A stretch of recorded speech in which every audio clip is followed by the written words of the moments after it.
हमारे एक साथी ने गीत बनाया, आज भी कभी कभी गुनगुनाने का मन करता है। 1 नवंबर सन 66 में बनया राज हरियाणा, जित शाम सवेरे दोनों बख्ता दूध दही का। तो ये वो हरियाणा जहां का किसान, जहां का जवान और जहां का पहलवान, हमारी ये विशेषताएं हैं। हमने आकर के उसमें एक और हरियाणा में चीज जोड़ी कि जय जवान, जय किसान, जय पहलवान। विज्ञान वाले हैं हरियाणा में, बहुत हैं, लेकिन हमारे लिए पहलवान उससे नजदीक हैं। तो आज इस हरियाणा में पहलवानों की धरती पर, हरियाणा की राजनैतिक राजधानी में बड़ा यह समागम हो रहा है। इस अवसर पर हमारे प्रदेश अध्यक्ष, युवा साथी, सांसद हमारे श्री नायब सिंह सैनी जी, प्रदेश सरकार के हमारे मंत्री श्री जेपी दलाल जी, हमारे यहाँ के सांसद डॉक्टर अरविंद शर्मा जी, हमारे बीच में बहुत ही आज सम्मानित लोगों ने, जिन्होंने पार्टी ज्वाइन की है और यहाँ के जो वर्षों वर्ष से संघर्ष करने वाले हमारे ऐसे नेता रहे, चौधरी कृष्णमूर्ति हुड्डा जी, ज्वाइन करने वालों में मेवात की हमारी आवाज, नूह जिले से फिरोजपुर झिरका के हमारे नेता श्री आजाद मोहम्मद जी, और पहलवानों के प्रतीक, जिन्होंने अपनी वाणी से हम सब लोगों को विश्वास दिलाया कि देश का झंडा ऊंचा रखने में पहलवानों की जो भूमिका दुनिया के अंदर बनी हुई है, ऐसे उनके प्रतीक के रूप में दो हमारे बहुत ही सुंदर, स्वस्थ, प्यारे हमारे खिलाड़ी, और ये जोड़ी बहन स्वीटी बुरा और श्री भाई दीपक हुड्डा जी। इसी प्रकार राजनीति के खिलाड़ी हैं जो पार्टियों से अथवा इंडिपेंडेंट चुनाव लड़ करके हजारों वोट से जनता में अपना समर्थन पाए हैं। ठीक मंच के अभाव में शायद वो आगे नहीं बढ़ पा रहे थे, आज इनको एक बहुत अच्छा मंच मिला है। हमारी कोशिश रहेगी कि हम सब मिल करके भारतीय जनता पार्टी के परचम को उनके इलाकों में खूब लहराएं। ऐसे हमारे प्रशांत सनी यादव जी, भाई सतीश यादव जी, भाई मोहित धनवंतरी जी, और पार्टियों के काम में भी रुचि लेकर के आगे बढ़ाने वाले ऐसे आम आदमी पार्टी को छोड़ करके यहाँ के अपने जिलाध्यक्ष श्री साहिल मग्गू जी, जिला परिषद के सदस्य पार्षद हमारे श्री तकदीर नरवाल जी, अपने सैकड़ों हजारों साथियों के साथ आज यहाँ भारतीय जनता पार्टी में ज्वाइन किया है। आपका सबका बहुत बहुत खुले दिल से मैं स्वागत करता हूं। मंच पर विराजमान हमारे प्रदेश के उपाध्यक्ष श्री सतीश नांदल जी, प्रदेश के दो हमारे महामंत्री बहन डॉक्टर अर्चना गुप्ता जी, भाई सुरेंद्र पूनिया जी, रोहतक जिले के पार्टी के जिलाध्यक्ष भाई रणवीर ढाका जी, राज्यसभा के हमारे सांसद जनरल डीपी वत्स जी, श्री शमशेर खरकड़ा जी, नाम बहुत लिए जा सकते हैं हमारे सभी वरिष्ठ नेता, चाहे मंच पर बैठे हैं चाहे सामने बैठे हैं। जिनका नाम लिया है वो भी जी, और जिनका नाम नहीं लिया वो भी सब जी। उपस्थित भाइयों बहनों, आज का ये कार्यक्रम न केवल रोहतक बल्कि पूरे हरियाणा का एक ही ऐतिहासिक कार्यक्रम बना है। इस ऐतिहासिक कार्यक्रम में ऐसा इलाका, ऐसा क्षेत्र जिसको अगर राजनीतिक भाषा में कहना हो तो राजनीतिक भाषा में भारतीय जनता पार्टी का थोड़ा सा कमजोर इलाका, सूखा इलाका माना जाता है। लेकिन आपके आने से ये इलाका अब सूखा नहीं, ये हरा भरा हो गया है।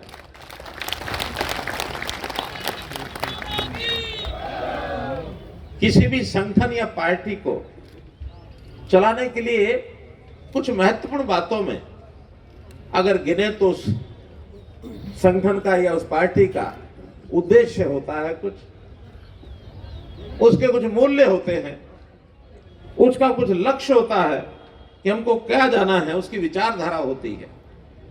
तो ऐसी सब बातों को अगर ध्यान करें तो जो पुराने लोग हैं वो जानते होंगे कि कांग्रेस का उद्देश्य तो जो उद्देश्य 1888 में लेकर के या 1885 में जो कांग्रेस बनी थी वो था देश को आजाद कराने की बात।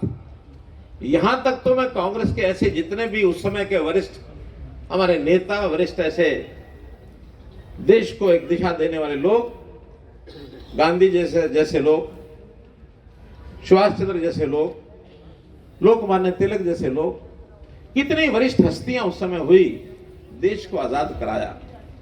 देखा जाए तो कांग्रेस का उद्देश्य उस समय पूरा हो गया था और गांधी जी ने कहा था कि अब कांग्रेस को समाप्त कर देना चाहिए। क्यों हुड्डा जी? गांधी जी ने यही कहा था कि अब कांग्रेस का आगे कोई अर्थ नहीं है, देश आजाद हो गया है, अब सब लोगों के जिम्मे छोड़ो कि वो अपनी अपनी पॉलिटिकल पार्टी बनाएं, विचारधारा के लेके आगे बढ़ें, कोई नरम तरीके से, कोई गरम तरीके से, कोई रिपब्लिक तरीके से, कोई लोकतांत्रिक तरीके से, बहुत तरीके हैं राजनीतिक विचारधारा के, आगे बढ़ें। लेकिन गांधी जी की बात मानी नहीं उस समय। और उस समय लोगों ने बल्कि गांधी जी ने ये कहा कि अगर कांग्रेस सत्ता में आएगी तो कांग्रेस के अंदर बहुत तरह के विवाद खड़े होंगे और कांग्रेस बहुत लंबे समय तक नहीं चल पाएगी। और धीरे धीरे वही हुआ कि वहां कितनी प्रकार की समस्याएं, और सबसे बड़ी समस्या वहां वो चली परिवारवाद की, वंशवाद की। उसमें से बाहर निकल नहीं पाई कांग्रेस। आज स्थिति वही है, कांग्रेस प्राय देश में समाप्त हो गई है। और कांग्रेस में जो अच्छे लोग हैं, जैसे जैसे उनको अपना अच्छा रास्ता दिखता है वो अच्छे रास्ते पर आ जाते हैं। ये अलग बात है, कोई 2 साल पहले, कोई 5 साल पहले, कोई अब, कोई आगे आने वाले समय में मोदी जी ने नारा लगाया था कांग्रेस मुक्त भारत। आज भारत जो है कांग्रेस मुक्त हो चुका है, प्राय हो चुका है।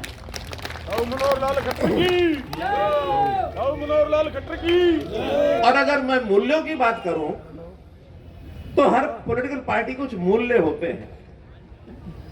अगर कांग्रेस के मूल्यों का अवलोकन करना हो तो देश में जब इमरजेंसी लगाई थी 1975 में, उस समय उन्होंने वो जो लोकतांत्रिक मूल्य होते हैं उसको भी तिलांजलि दे दी थी। निर्दोष लोगों को आवाज जो भी थोड़ा बहुत उनके खिलाफ कोई उठाई जाती थी, एक स्वतंत्र विचारधारा को दबाने के लिए इमरजेंसी का 18 महीने का काल, ये भी पुराने लोगों को पता है। उस समय विचारधारा एक बात हो गई थी। रोहतक जैसा स्थान जहां निजी सदस्यों को परिवार मान करके और एक परिवार आगे बढ़ रहा था, वहां अब ये परिवार निजी सदस्यों का परिवार नहीं, कार्यकर्ताओं का परिवार बन के चलेगा। और कृष्णमूर्ति हुड्डा जैसे आदमी जब रोहतक में इसको पलटा लगाने के लिए अब आ गए हैं, तो परिवारवाद जो वंशावली है वो नहीं चलेगी।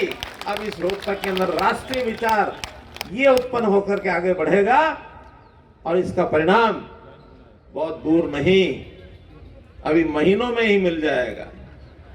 कुछ ही महीने हैं बाकी, इन महीनों में ही ये निजी सदस्यों का परिवार समाप्त होकर के अब भारतीय जनता पार्टी के कार्यकर्ताओं का एक परिवार ये उभर करके आएगा। और निश्चित रूप से इस विचार को पलटने के लिए अब हमने कमर कस ली है। मित्रों, भाई बहनों, भारतीय जनता पार्टी का जहां तक प्रश्न है, यहां भी वो सारी चीजें जरूर मिलेंगी आपको।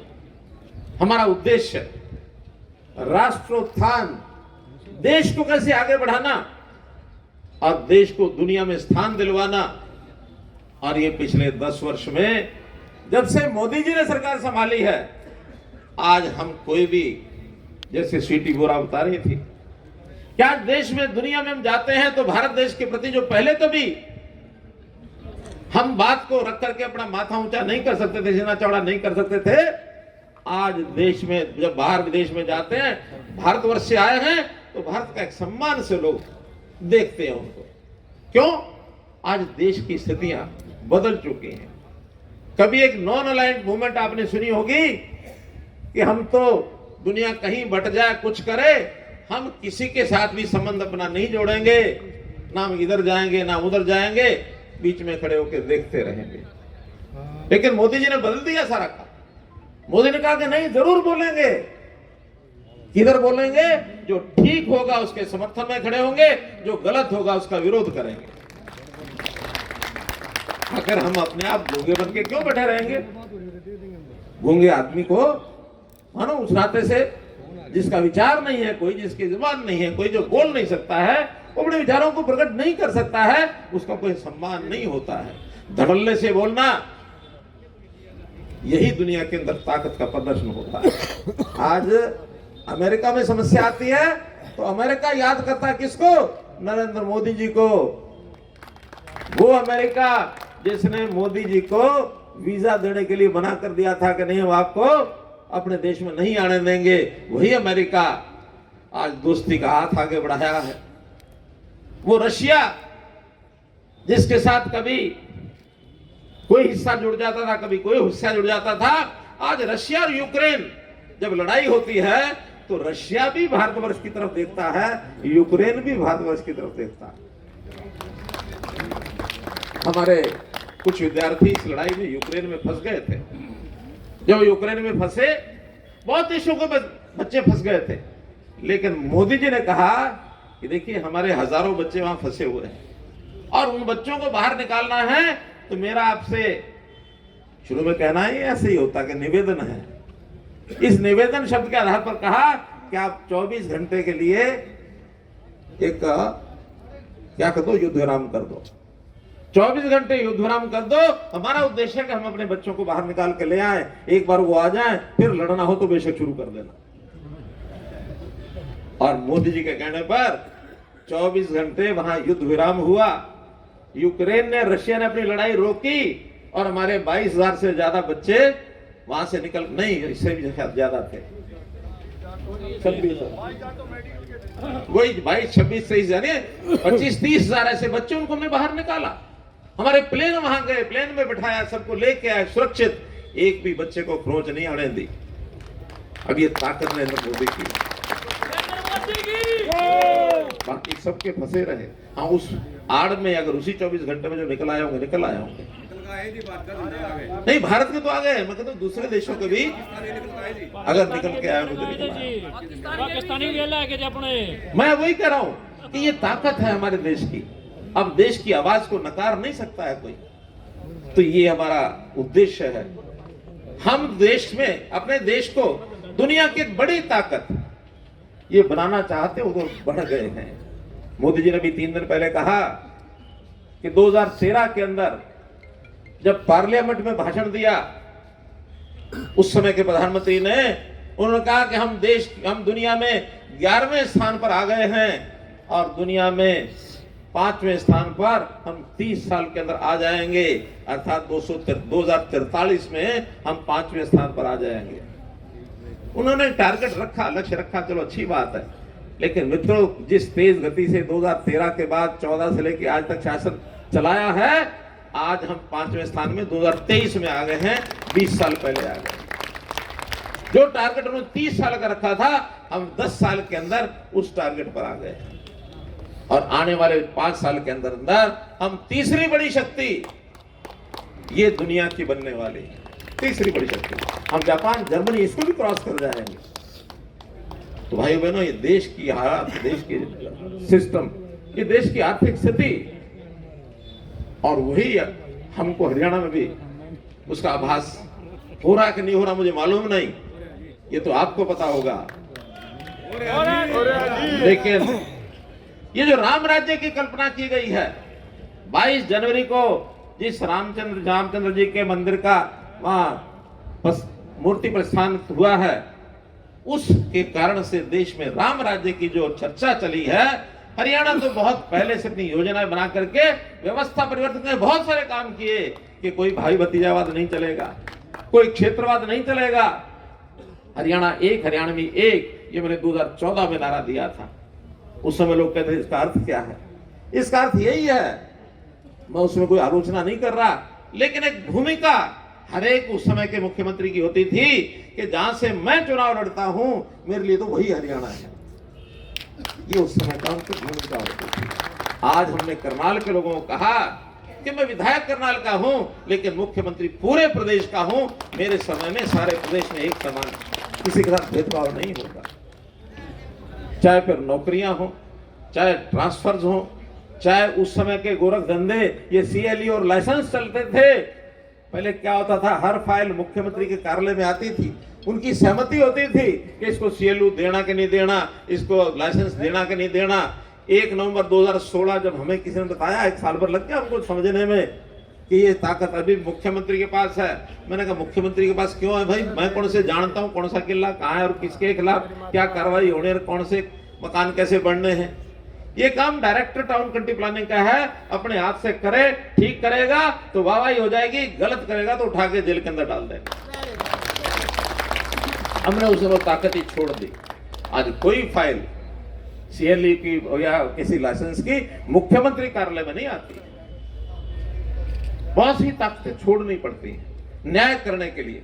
एक ताकत मुख्यमंत्री के पास ये होती थी कि जो क्लास 1 के अधिकारी, उनको किसको IAS बनाना है, ये मुख्यमंत्री की कलम से बन जाता था।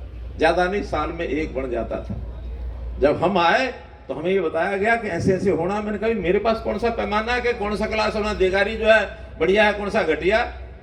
4-5 साल तक सोचते रहे, करते रहे। आखिर 4 साल के बाद हमने नियम बनाया कि भाई जिसने IAS बनना फार्म भर दो, इम्तिहान ले लेंगे और उसके 5 गुना UPSC को भेज देंगे। UPSC उसका इंटरव्यू ले ले, जिसको बनाना बना ले, हम अपने हाथ में ताकत नहीं रखेंगे। मुझे कोई अपने और प्राय इसमें कोई अंतर नहीं है। अगर मेरे परिवार के बारे में कोई बात करेगा तो लोग तो कहते हैं कि इसका परिवार तो क्या है भाई, अपने काम में लग गए, बहनें शादी हो गई, सब चले गए, इसका तो कोई आगे पीछे है नहीं। मैं कहता हूं हरियाणा के 2 करोड़ 80 लाख लोग, ये मेरा परिवार है भाइयों बहनों, ये मेरा परिवार है। आओ मनोहरलाल खट्टर की, आओ मनोहरलाल खट्टर की, आओ मनोहरलाल खट्टर की। तो मित्रों, कहने को बातें बहुत हैं आज, लेकिन फिर भी आज सब जैसे सब लोग नए ज्वाइन किए हैं। देश की बाद में करेंगे, बाद में करेंगे। देश की ये सबसे बड़ी लोकतांत्रिक पार्टी भारतीय जनता पार्टी, सबसे बड़ी। चाहे उसमें सदस्य हो, चाहे सक्रिय सदस्य हो, चाहे हमारे MLA हो, चाहे MP हो, चाहे नेता हो, सबसे ज्यादा। और आज तो हमने ओपन कर दिया सबको कि जो मेंबर बनना चाहे प्राथमिक सदस्य है तो भाई सिर्फ उसका पता चाहिए हमको कि ये इस घर में रहता है, ये इसका पता है, इसका नाम है, इसका फोन नंबर। जो मेंबर बनना चाहे अब पर्ची नहीं काटते हैं, अब हम एक फोन नंबर दे देते हैं कि जिसने मेंबर बनना है इस फोन नंबर के ऊपर अपनी मिस कॉल कर दो। मिस कॉल में सारा आपका नाम और नंबर हमारे पास पहुंच जाएगा, उस दिन मेंबर बन जाएगा। मन की इच्छा होनी चाहिए कि मैंने बनना है, और उस मेंबर बनने के बाद एक एक को काम जिम्मे लगाया जाता है। हर किसी को कहते हैं ज्यादा नहीं तो एक पन्ना वोटर लिस्ट का पकड़ लो, 60 वोट लिखे हैं उस पर, 15 घर हैं, 15, 16, 18 घर होंगे। इन 18 घरों के लिए काम करने में सब स्वतंत्र है, जाओ करना शुरू कर। और जो बढ़िया काम करेगा उसके बाद उसको आगे 2 बूथों का, 4 बूथों का, 10 बूथों का, ब्लॉक का, जिले का, प्रदेश का, राष्ट्रीय स्तर का, जो जिम्मेदारी उसके योग्य होगी उसको जरूर मिलेगी। नए पुराने का कोई अंतर नहीं करेंगे। ना करने वाला 10-20 दिन में पहचाना जाएगा कुछ नहीं करता, और करने वाला महीने 20 दिन में पता लग जाएगा अच्छा काम करने वाला, इसको बढ़ाओ, आगे ले जाओ, कोई दिक्कत नहीं। तो इसलिए भाई बहनों, हम इस सारे काम को जो कर रहे हैं केवल देश के लिए, समाज के लिए। ना मनोहर लाल अपने लिए कर रहा, ना मोदी अपने लिए कर रहा, और ना योगी अपने लिए कर रहा। क्यों? देश के लिए कर रहे हैं। मोदी देश के लिए, कोई हिसाब किताब नहीं अपने व्यक्तित्व बढ़ाने का। योगी को कोई अपने हिसाब लिए बढ़ाने का कुछ हिसाब किताब नहीं है। और यही हाल मनोहर लाल, बहन अर्चना बता रही थी, भाई 2 किल्ले हैं बचे हुए इस बनियानी गांव में। मकान था वो, मैं पिछले हफ्ते गया था, जाके कहा बच्चों की पढ़ाई के लिए, क्योंकि बच्चों को नौकरी में जाना तो पढ़ना पड़ेगा। सिफारिशी बहुत आते हैं कि मेरे बेटे को लगा दो, ये कर दो, वो कर दो। मैं कहा भाई एक अगर किसी कमजोर को लगाएंगे तो होशियार रह जाएगा। अन्याय होशियार के साथ हुआ ना, तुम अन्याय किसी साथ नहीं करेंगे, आप कंपीट करो और कंपीट करने के बाद नौकरी में आओ। हाँ, पढ़ाई में कमजोर हो तो ये पढ़ा है, ये मकान 2-4 कमरे हैं इसमें जाके लाइब्रेरी बना लो, बैठो पढ़ो, एक आध टीचर लगाना होगा लगा दूंगा, लेकिन बच्चे पढ़ करके आए तो जाके और जब से किया है तब से ये जो हमारे कोचिंग सेंटर चलाने वाले भाई थे ना, जो हाथ पे हाथ धर के बैठा रहते थे, मक्खी मारते थे, अब इनके यहाँ भीड़ हो रही है, जगह नहीं मिलती है बच्चों को बैठने के लिए। एक लाइब्रेरी है हिसार में, वो 24 घंटे खुलती है, उनका नियम ऐसा है, कर्मचारी बदलते रहते हैं, कभी भी आओ कोई भी पढ़ो, और बुकिंग करते हैं, इस 1 घंटे की बुकिंग, इस 1 घंटे की बुकिंग। रात को 2 बजे से लेकर 3 बजे तक भी वो लाइब्रेरी फुल रहती है, हिसार में फुल रहती है रात को। सब गांव में हमने तो अभी लगभग 1000 गांव के अंदर ई लाइब्रेरी बनवा दी है। और एक ही चीज चाहिए, गांव में कोई अगर भवन हो आपके यहाँ, किसी भी गांव में, अभी भवन नए नहीं बना रहे क्योंकि पुराने बहुत ऐसे पड़े हुए, खाली पड़े हैं, सरकार के बने हुए। कोई भवन के बारे में लिख के दे दो, ये भवन खाली पड़ा है, उसकी मरम्मत कराना, बाद में उसमें इंफ्रास्ट्रक्चर, उसमें मेज कुर्सी, उसमें कंप्यूटर लगाना, उसे सब करना। ई लाइब्रेरी, किताबें भी और कंप्यूटर के लाइब्रेरी भी, दोनों लगाने का काम हमारा है। 10 लाख 15 लाख हर गांव में, आज मैं कहता हूं एक बार लिख के दे जाओ, आपके हर गांव में लाइब्रेरी बनेगी, हर गांव में बनेगी। बच्चे पढ़ जाएंगे, संस्कार ले लेंगे, अच्छे नागरिक बनेंगे। हमको प्रदेश में ठीक है, सड़कें, नाली, गली, ये सब बनाने पड़ते हैं, बनाते हैं, सुविधा चाहिए, सब कुछ चाहिए, लेकिन इससे ज्यादा ये तो भौतिक विकास है। इस निर्माण के साथ साथ व्यक्ति निर्माण, आदमी का निर्माण वो तभी होगा जब पढ़ाई लिखाई अच्छी होगी, जब उसका ज्ञानवान होगा, बुद्धिमान होगा, देश और दुनिया को जानेगा, काम करने लायक, वो हुनर सीखेगा। हुनर सीखेगा तो अपने परिवार की भी सेवा करेगा, प्रदेश की भी जनता की सेवा करेगा। हम इस काम में लगे हैं और आज बहुत अच्छी स्थिति हमारी है हरियाणा के अंदर। इन सब बातों को लेकर के आज देश और दुनिया में नाम है, बहुत व्यवस्थाएं। गरीब का अधिकार पहले हमने रखा हुआ है। विकास के काम में बहुत लोगों की इच्छा होती है, हमको ये मिले, ये मिले, ये मिले, लेकिन हम चाहते हैं जो गरीब है, जिसकी पहचान हमने कर ली है, फैमिली आईडी बना करके हर परिवार की पहचान कर ली है, कि जो गरीब परिवार है उस गरीब परिवार का अधिकार पहले होगा, इसमें किसी को समस्या नहीं आने देंगे। ये फैमिली आईडी, इसका विरोध करते हैं कई पॉलिटिकल पार्टी के लोग, पोर्टल गड़बड़ करे मैं जिम्मेवार हूं, लेकिन इस फैमिली आईडी का जिनको लाभ है उनको घर बैठे सारी चीज मिलती है। ओल्ड एज पेंशन हर किसी को घर बैठे मिलती है। अगर आज भी किसी के पास यहाँ ओल्ड एज पेंशन मानो नहीं बनी हो, 60 साल का हो गया हो, तो हमारे यहाँ के नेता, चाहे वो मनीष ग्रोवर हैं, ढाका जी हैं, अरविंद जी हैं, शमशेर जी हैं, कोई भी जो यहाँ नेता बैठे हैं, इनके पास आके मिल लेना। शाम तक एडीसी ऑफिस में जाकर के आपकी ओल्ड एज पेंशन बन जाएगी, कोई किसी का कमी नहीं रहेगी। तो मित्रों, भाई बहनों, तकलीफ कोई हमारे पास लेके आओ, आपकी समस्या समाधान मनोहर लाल, कोई समस्या लेके आओगे उसका समाधान करना हमारा काम है, क्योंकि जनता के लिए बनते हैं, जनता के लिए काम करना। और किसके लिए करना? आप ही मेरे परिवार हैं, आप ही सदस्य हैं, आपका अच्छा बुरा सलाह मेरा अच्छा बुरा है। इसलिए भाई बहनों, आज इस अवसर पर मैं जितने हजारों लोगों ने जो पार्टी ज्वाइन की, सभी नेताओं समेत इन सबको बहुत बहुत बधाई, बहुत बहुत शुभकामना देते हुए अपनी बात समाप्त करता हूं। धन्यवाद।